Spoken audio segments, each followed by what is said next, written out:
George Washington Bridge. Marcia.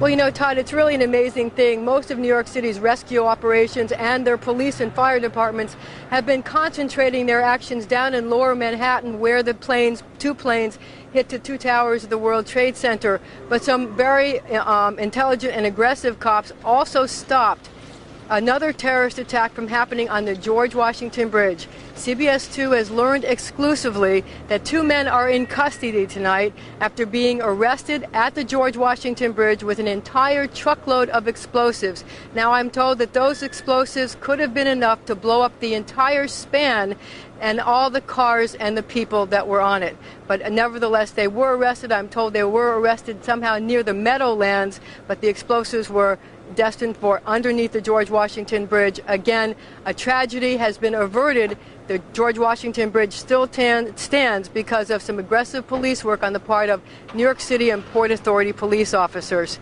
It's really an amazing story, and amazing how they were able to actually apprehend them. Marcia, any idea on the timing of that? Is that something that just happened, or was that supposed to occur? Do we have any idea earlier in the day today? Well, I don't know the timing exactly. I know that there was police and Port Authority police on the scene, but I can tell you that as recently as 15 minutes ago, Police Commissioner Bernard Kerik was talking about it, telling the mayor about it with a great deal of pride. So perhaps this did not happen that long ago, because they would have discussed it earlier today.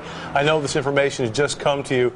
Any idea at all how, in the midst of all that has gone on in Manhattan today, as well as in Washington, these police managed to stop this truck and avert this kind of disaster?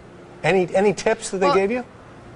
Well, here's the thing. As you know, when New York City goes into a full security alert, the first thing that they do is that they look at the bridges and tunnels going into New York City, because they are regarded as major potential targets. They look at the Holland Tunnel, the Lincoln Tunnel, and the George Washington Bridge, and also to a lesser extent the Brooklyn Battery Tunnel and the Midtown Tunnel. And they're looking at those tunnels, and they're trying to prevent anybody that looks suspicious from going across. Apparently what happened in this case is that you had two people in a truck who looked suspicious. Police gave chase. They stopped the truck. They found an entire truck full of explosives, and they arrested them. Those two men and their explosives are in police custody tonight, and another tragedy has been averted. Marcia, thank you for that information, and we're glad to hear that that was averted on this.